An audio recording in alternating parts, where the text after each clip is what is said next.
ಕೆಲಸಕ್ಕಾಗಿ ಹುಡುಕಿ ಹುಡುಕಿ ಸೋತು ಸುಣ್ಣ ಆಗ್ಬಿಟ್ಟಿದ್ದೀರಾ? ಎಷ್ಟು ಇಂಟರ್ವ್ಯೂ ಮೇಲೆ ಮತ್ತೆ ಇಂಟರ್ವ್ಯೂ ಕೊಟ್ಟರು ನೀವು ಸಿಲೆಕ್ಟ್ ಆಗ್ತಾ ಇಲ್ವಾ? ಆ ಒಂದು ರಿಜೆಕ್ಷನ್ ಅನ್ನುವಂಥದ್ದು ಭಯ ನಿಮ್ಗೆ ಹಗಲು ರಾತ್ರಿ ಕಾಡ್ತಾ ಇದೆಯಾ? ಎಷ್ಟು ಟ್ಯಾಲೆಂಟೆಡ್ ಇದ್ರು, ಎಷ್ಟು ಒಳ್ಳೊಳ್ಳೆ ಸರ್ಟಿಫಿಕೇಟ್ಗಳಿದ್ರು, ಏನೇ ಮಾಡಿದ್ರು ನನಗೆ ಬೇಕಾದಂತಹ ಕೆಲಸ ನನಗೆ ಸಿಗ್ತಾ ಇಲ್ಲ ಅನ್ನುವಂತಹ ಬೇಜಾರ್ನಲ್ಲಿ ನೀವೇನಾದ್ರೂ ಇದೆಯಾ? ಹಾಗಿದ್ರೆ ಇವತ್ತಿನ ಈ ಒಂದು ವಿಡಿಯೋ ನಿಮಗೋಸ್ಕರವೇ ಇರುವಂಥದ್ದು. ನಮಸ್ತೆ, ನಾನ್ ಡಾಕ್ಟರ್ ಸೌಮ್ಯಶ್ರೀ ಶರ್ಮಾ, ಸಸ್ಯ ಸಂಜೀವಿನಿ ಪಂಚಕರ್ಮ ಆಸ್ಪತ್ರೆ, ಅಶೋಕವನ, ಗೋಕರ್ಣ. ನೋಡಿ, ಈ ಒಂದು ಸುಂದರವಾದ ಪ್ರಕೃತಿಯ ಮಡಿಲಿನಲ್ಲಿ ನಾನು ನಿಂತಾಗ ನನಗೆ ಈ ಒಂದು ಪ್ರಶ್ನೆ ನೆನಪಾಯ್ತು.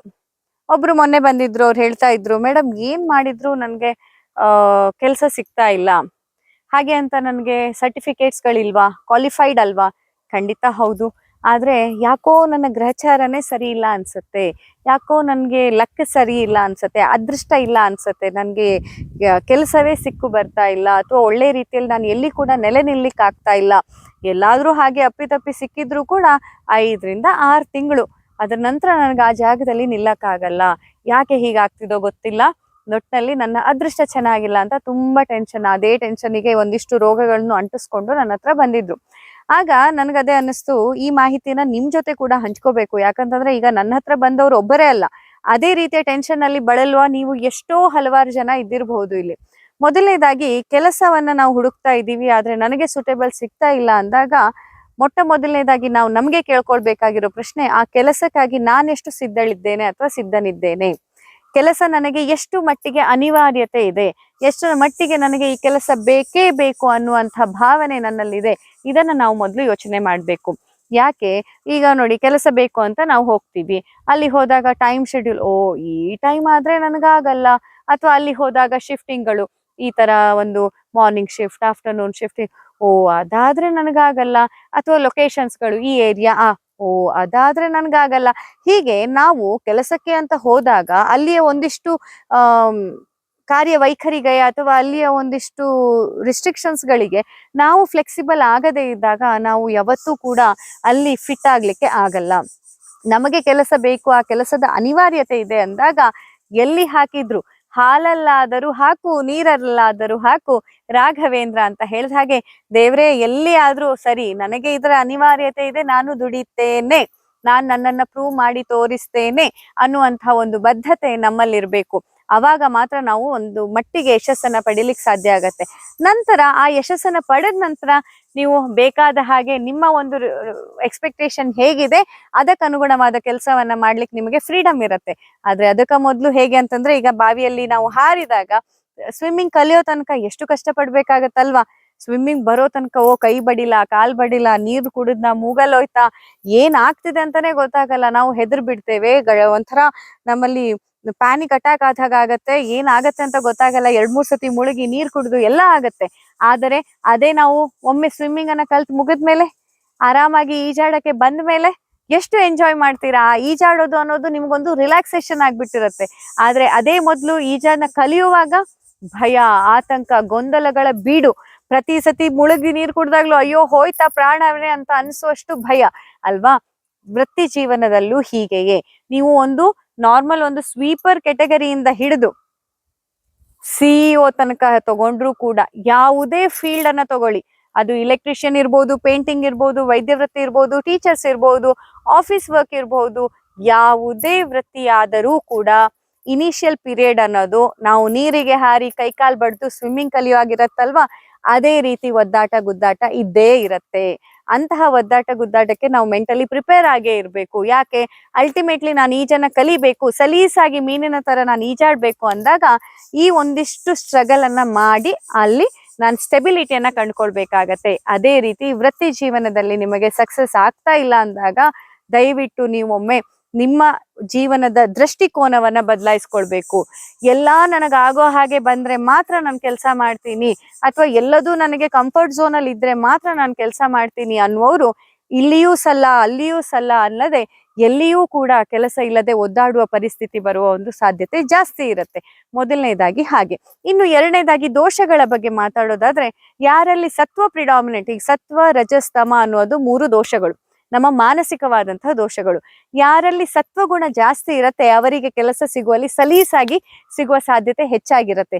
ಯಾರಲ್ಲಿ ರಜೋಗುಣ ಪ್ರೆಡಾಮಿನೆಂಟ್ ಇರುತ್ತೆ ಅವರು ಎಲ್ಲಿ ಹೋದ್ರೂ ಜಗಳ ಮಾಡಿ ವಾಪಸ್ ಕೆಲಸ ಬಿಟ್ಟು ಬರುವ ಸಾಧ್ಯತೆ.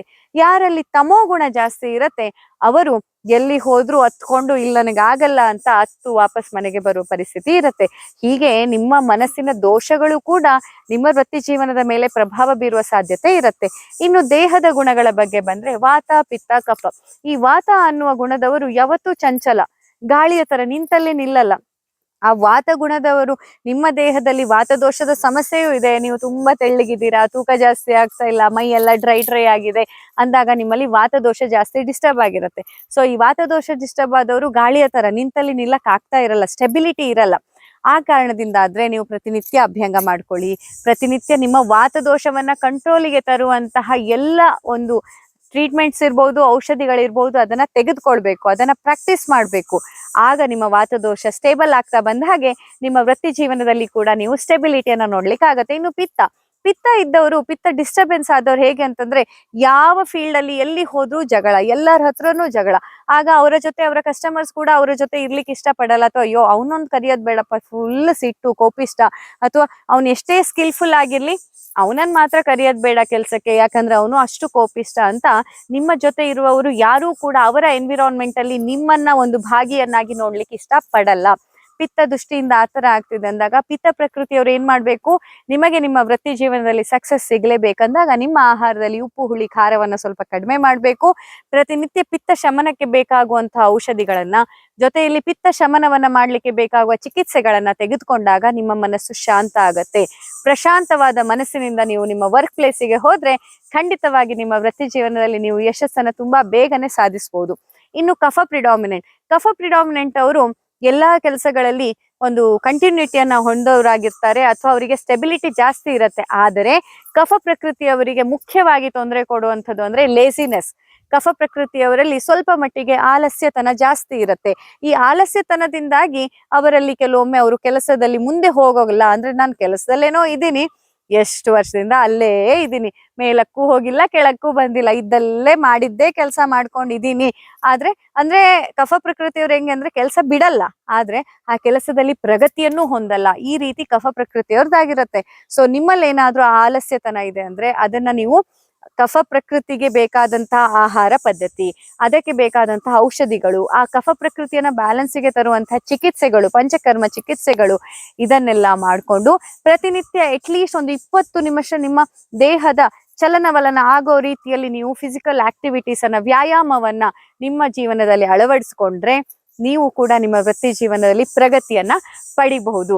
ಹೀಗೆ ನಿಮ್ಮ ದೇಹ ಹಾಗೂ ಮಾನಸಿಕ ದೋಷಕ್ಕೆ ಸಂಬಂಧಪಟ್ಟ ಹಾಗೆ ಕೂಡ ನಿಮ್ಮ ವೃತ್ತಿ ಜೀವನದ ಯಶಸ್ಸು ನಿರ್ಧಾರಿತ ಆಗಿರತ್ತೆ. ಸೊ ಇನ್ನೂ ಏನಾದ್ರೂ ನೀವು ನನಗೆ ಕೆಲಸ ಸಿಕ್ಕಿಲ್ಲ ಅನ್ನೋ ಕಾರಣಕ್ಕೆ ತಲೆ ಕೆಡ್ಸ್ಕೊಳ್ತಾ ಇದ್ರೆ ದಯವಿಟ್ಟು ಆ ತಲೆ ಕೆಡ್ಸ್ಕೊಳ್ಳೋದನ್ನ ಬಿಡಿ. ಒಮ್ಮೆ ಆಯುರ್ವೇದ ಡಾಕ್ಟರ್ಸ್ ಅನ್ನ ಕನ್ಸಲ್ಟ್ ಮಾಡಿ, ಕನ್ಸಲ್ಟೇಷನ್ ತೆಗೆದುಕೊಂಡು ನಿಮ್ಮ ಪ್ರಕೃತಿ ಯಾವ್ದಂತ ತಿಳ್ಕೊಳ್ಳಿ. ಆ ಪ್ರಕೃತಿಗೆ ಅನುಗುಣವಾಗಿ ನೀವು ಕೆಲಸವನ್ನ ಮಾಡಿ ನಿಮ್ಮಲ್ಲಿ ನಿಮ್ಮ ಜೀವನ ಶೈಲಿಯಲ್ಲಿ ಹಾಗೂ ಆಹಾರ ಪದ್ಧತಿಯಲ್ಲಿ ಬದಲಾವಣೆಯನ್ನ ಮಾಡ್ಕೊಳ್ಳಿ. ನಂತರ ನನ್ನ ಹತ್ರ ಹೇಳಿ ನಿಮ್ಮ ವೃತ್ತಿ ಜೀವನದಲ್ಲಿ ಯಾವ ರೀತಿಯಲ್ಲಿ ಯಶಸ್ಸನ್ನ ಸಾಧಿಸ್ಲಿಕ್ಕೆ ಸಾಧ್ಯ ಆಯ್ತು ಅನ್ನೋದು. ಇವತ್ತಿನ ಈ ಒಂದು ಮಾಹಿತಿ ನಿಮ್ಮೆಲ್ಲರಿಗೆ ಇಷ್ಟ ಆಯ್ತು, ಹಾಗೆ ಉಪಯೋಗ ಆಯ್ತು ಅಂತ ಅನ್ಕೋತೀನಿ. ಇಷ್ಟ ಆದಲ್ಲಿ ಈಗಲೇ ಲೈಕ್ ಮಾಡಿ, ಹಾಗೆ ನಮ್ಮ ಚಾನೆಲ್ನ ನೀವು ಮೊದಲನೇ ಬಾರಿ ನೋಡ್ತಾ ಇದ್ದೀರಾ ಅಂದ್ರೆ ಈಗಲೇ ನಮ್ಮ ಚಾನೆಲ್ನ ಸಬ್ಸ್ಕ್ರೈಬ್ ಮಾಡ್ಲಿಕ್ಕೆ ಮರಿಬೇಡಿ. ಫೇಸ್ಬುಕ್ ಅಲ್ಲಿ ನೋಡ್ತಾ ಇರೋರು ಚಾನೆಲ್ನ ಫಾಲೋ ಮಾಡ್ಲಿಕ್ಕೆ ಮರಿಬೇಡಿ. ನಿಮ್ಮೆಲ್ಲ ಸ್ನೇಹಿತರೊಂದಿಗೆ, ಸಂಬಂಧಿಕರೊಂದಿಗೆ ಈ ಒಂದು ವಿಡಿಯೋವನ್ನ ಶೇರ್ ಮಾಡಿ. ಯಾರಾದ್ರೂ ಒಬ್ಬ ವ್ಯಕ್ತಿಗಾದ್ರೂ ಇದರಿಂದ ಸಹಾಯ ಆಗಬಹುದು ಅನ್ನುವಂತಹ ಆಶಾಭಾವನೆ ನಮ್ಮೆಲ್ಲರದ್ದು. ಇನ್ನಷ್ಟು ಆರೋಗ್ಯ ಸಂಬಂಧಿ ಮಾಹಿತಿಯೊಂದಿಗೆ ಮತ್ತೆ ನಿಮ್ಮೆದುರು ಬರ್ತೇನೆ. ಅಲ್ಲಿಯ ತನಕ ನಮಸ್ಕಾರ.